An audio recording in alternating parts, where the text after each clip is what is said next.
Invite a Budget Blinds style consultant to show you how to transform your rooms just by changing your window coverings. Canada's #1 choice for window coverings. Visit budgetblinds.ca today.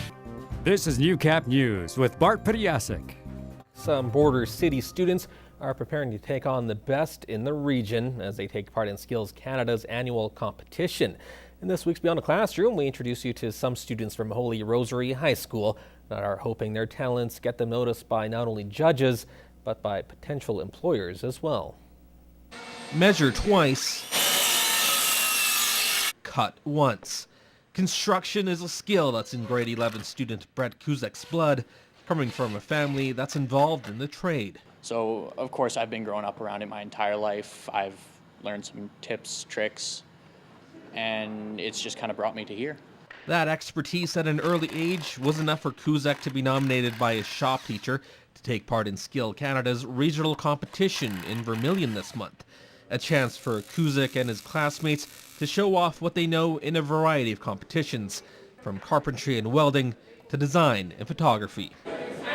For Shutterbug Jan Alexi Ermita, this is her first time competing in such an event, saying she recently caught on to photography and wants to see how she stacks up to the competition. I was searching through Instagram and Tumblr, and there's bloggers and Instagrammers who do photography, and I was inspired by their work, so that made me want to try and see if I can do it as well. Ermita and Padjasek are just 2 of 12 students making the trip to Vermilion for regionals, where they will be judged by college instructors in multiple areas.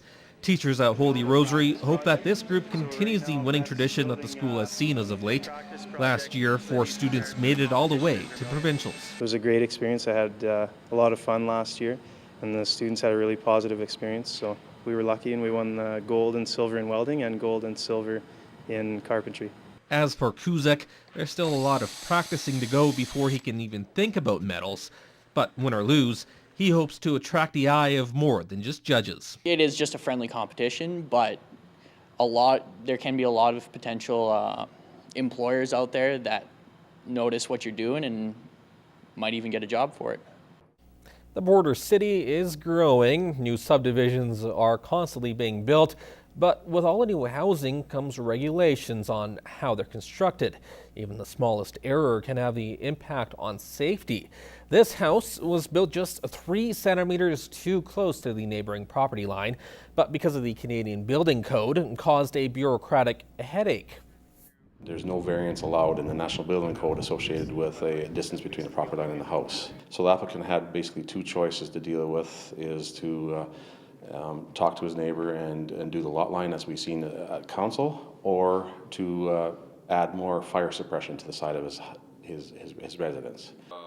The owner opted to move the property line, but the process will take time. Something Burton says is just one more thing to consider when building a home. He adds a major reason for the regulation is to prevent fires from spreading. I'm assuming it was just the closeness, right? And for fire to jump from one building to another. That's my take on it, but I'm not a professional in that industry either. So. The violation only affected 2 lots. The rest of the Parkview Estates meets the building code.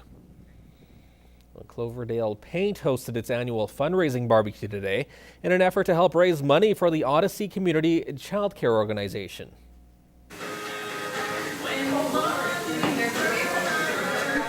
The company hosted their 3rd annual event to help raise money towards children's outdoor equipment. We're just trying to bring awareness to the Odyssey Children's Society of Lloydminster, just trying to give them a little boost on donations, bring awareness to them. The fundraiser offered a complimentary bake sale along with a loony bidding jelly bean guessing game, all to help build towards the promotion of the Odyssey organization. They do child programs, basically just help out in the community if anybody needs any help with children or any after-school assistance, stuff like that. This was Cloverdale's 3rd year hosting the event. Well, the workforce is becoming more culturally diverse in Canada, including Lloydminster. However, when cultural barriers, both physically and verbally, come into play, conflicts can arise in the workplace. Katie Hudson explains. Tina Verghese says she always incorporates dancing and humor in her presentation. as the president of T-Works in Calgary, which specializes in cross-culture communication. At April's Earned Breakfast, she delivered an enthusiastic session entitled 50 Shades of Beige. Beige really encompasses so many of the visible minorities that are starting to come to Canada. I want to really take that whole political correctness piece out and make it more about inclusivity. In Canada, we have 20% of a foreign-born population, which is pretty high for this country. Verghese says that by understanding how ways of communicating differ for new immigrants, we can understand each other and increase productivity. For example, something as simple as a handshake. In some parts of India, it's not appropriate. In China, they use a very soft grip. And in North America, it is more of a custom to have a firm grip. I find a lot of difference. The work culture, the work environment, the importance for the staff, colleagues, and every worker, every employee is much important in Canada. And the hierarchy is everything. Everyone is equal in here. Even the people I work with, I learned some things today on their types of cultures and how they receive information and postures and gestures.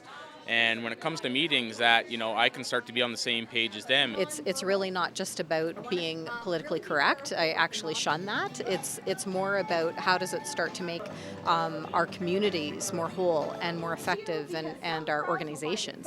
Katie Hudson, Newcap News.